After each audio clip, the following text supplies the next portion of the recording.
Tommy Tiernan, our next guest, is Mr. Nigel Owens!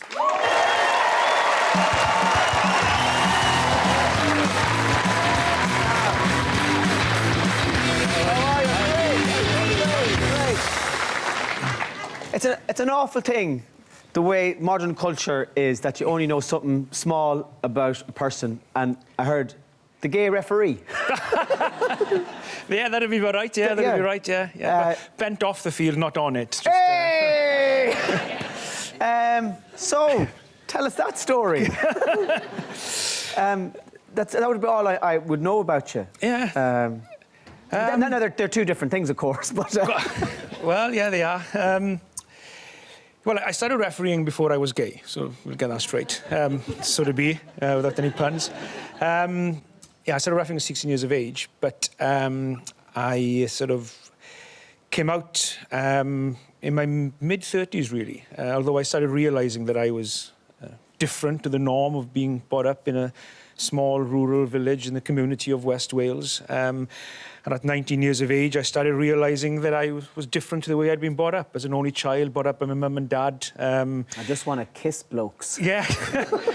You go to Sunday school, you go to school, then you leave school, you get a girlfriend, you get married, you become parents, you become grandparents. And that's what I thought the world was about until I started realising that I was different. And it was a very difficult time because I was becoming somebody that I didn't know nothing about and becoming somebody that I didn't want to be. So you're going back to the sort of late 80s now, where very different to what it is now. I'd never met a gay person at 19 years of age, and the only people you could relate to when people were mentioning the word gay was some of the very camp characters on the old sitcoms back in the sort of 70s and 80s. And I was sitting there thinking to myself, I'm not like that. I can't be me. I can't be gay. And very difficult time, and put me in a very dark place, really, where I got very depressed and suffered from mental health issues for years. And I was quite a bit overweight at the time, and then I became bulimic and suffered from bulimia, where I would make myself ill and make myself sick pretty much after every meal I'd eat for the next sort of 5 or 6 years. I still suffer of that today, but not to the extent I was back then. And I lost a lot of weight through the bulimia and suffering with the mental health issues and the depression of you know, becoming who I didn't want to be, that I started going to the gym to make myself look better. And I got hooked on steroids. From the time I was 26 years of age, I did something that I will regret for the rest of my life, something that I have to live with for the rest of my life, where I left a note from my mum and dad and said I couldn't carry on with my life anymore. And when I left the house that morning, I left the note, and they got up and read that note. Didn't know why, but, you know, probably read that and thought they were never going to see their only child again. And that's something I'm going to live with for the rest of my life, and something that I will never forgive myself for what I put them through back then. And then for years after that,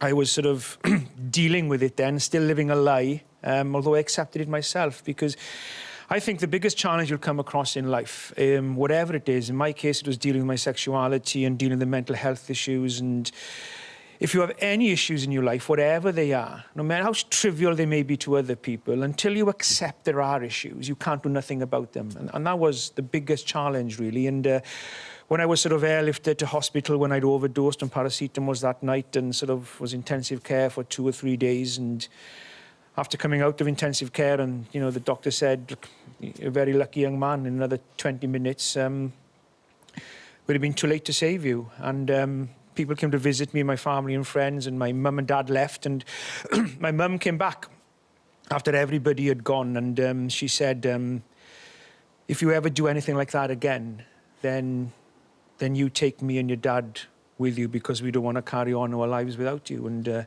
she left, and I just cried at 26 years of age like a baby for hours. And I sat up in bed and I told myself, I need to grow up here. I need to accept who I am. And that's the moment my life was saved, really, because refereeing the World Cup final between New Zealand and Australia, and millions of people watching at home, every single one watching the replay in the slow motion to see if you get the decision right, the pressure of knowing that if you get something wrong, it could end up with a team becoming world champions when your mistake prevented the other team that should have won it. And that's massive pressure. But that pressure that day and that challenge that day in that World Cup final was nothing compared to the challenge of accepting who I was and becoming who I was, really. Such a big amount of suffering. It was, yes, a huge amount of suffering. And the suffering went on for a few years after, not to that extent, because now there was nobody out in the macho world of rugby.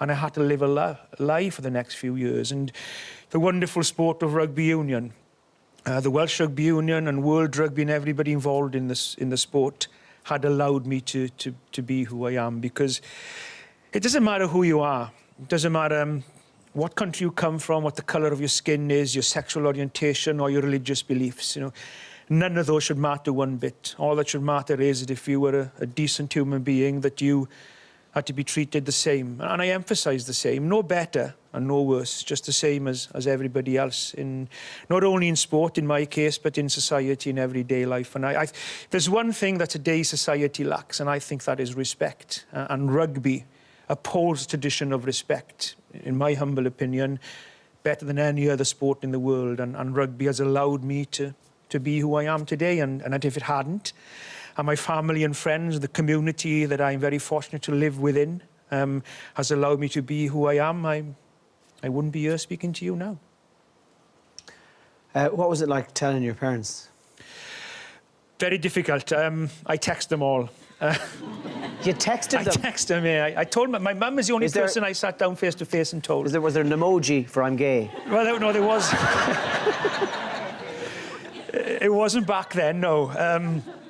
I texted them all, and the disappointing thing was quite a few of them came back and said, yeah, we guessed. I was distraught. Yeah. Yeah, it was difficult, but no, they've all... Look, I can count on one hand the negativeness over the years. You know, my friends and stuff rallied behind me, and my family and friends, and supported me, and just said, look, we don't care who you are, you know, we love you and care for you for the person that you truly are, not because of your sexuality. Do you think that there was unnecessary suffering in your teens and 20s because of the culture that you lived in?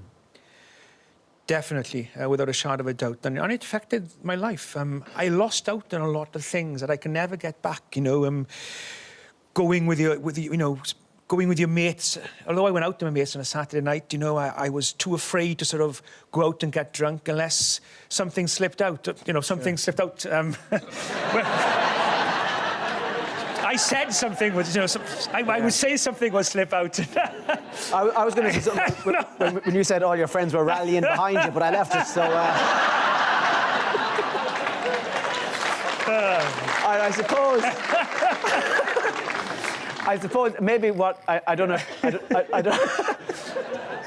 I don't know if it's like this in Wales, but I know in Ireland, one of the things that we enjoy is, irrespective of the seriousness of the situation, is to be able to make jokes about it. You know, people need also to take a step back sometimes and relax and have a joke and a laugh, because, you know, if we lose our sense of humour and the ability... I wouldn't have got through this if I didn't have a sense of humour and the ability to laugh about it. I took my... my godson and my two little cousins. I've been refereeing Saracens in Toulouse on a Friday night up in Wembley, in fact. And on the following Saturday, I took them down. They were sort of 14, 15, and two 15s and 14-year-olds at the time. And I took them down to watch the Scarlets play Racing Metro.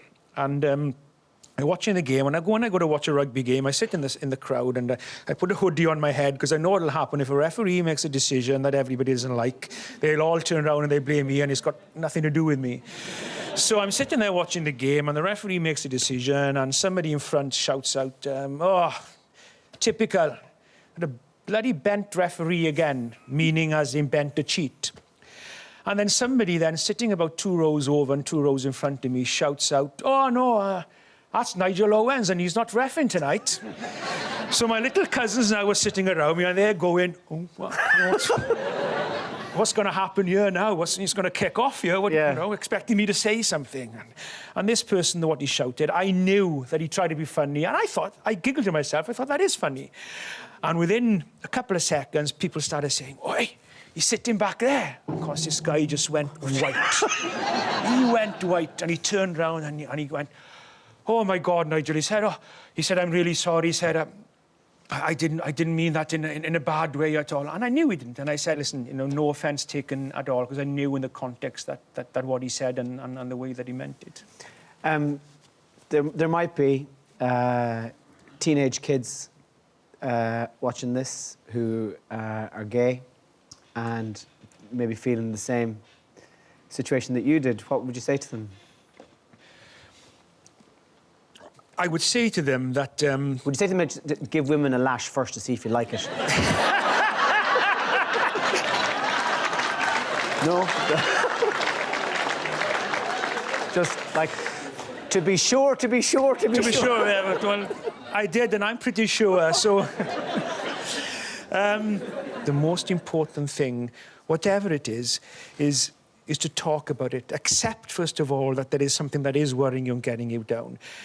And then to speak to somebody. But it doesn't matter who it is. Your mum, your dad, your brother, a stranger, anybody who it is, speak to somebody about it, because as men in particular, and boys in particular, we seem to think that it's a sign of weakness when we open up and show our feelings, or when we talk about things that worry us. And it's not. It's actually a sign of great strength. And if you can find that strength to speak to somebody, then you will get through it. And you will see, looking back, that life is certainly worth living. And I think that would be the same message I would give to any young boy or young girl. Look, your mum and dad will love you, for who you are. And if they don't, then you're very, very unlucky that you haven't got a mum and dad that's worthy to have you as a child, I would say. Yeah. It's a real pleasure to talk to you, and you showed great courage, and thanks for coming out and talk to us, ladies and gentlemen. Nigel Owens, thank you. Thank you so